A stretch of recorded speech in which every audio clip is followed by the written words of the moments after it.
नमस्कार. आज भाद्रपद कृष्ण 11 इंदिरा एकादशी. आजचा अभंग.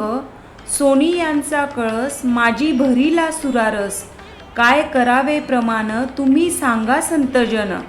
मृत्तिकेचा घट माझी अमृताचा सांट, तुका म्हणे हित ते मज सांगावे त्वरित.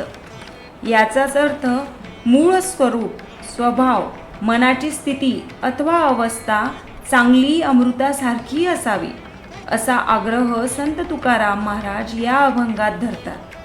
त्यामुळे सुवर्णपात्र मात्र त्या दारू मातीचे ओबडधोबड भांडे, परंतु त्यात अमृताचा म्हणजेच चांगल्या विचारांचा साठा, यासारख्या उदाहरणातून त्यांचा आग्रह ते स्पष्ट करतात. आपले हित, हानी, लाभ, सुखदुःख कशात आहे हे आपण आपले ठरवायचे. ते ठरवण्याची जबाबदारी आपली आहे, असे संत तुकाराम महाराज ठामपणे सांगतात.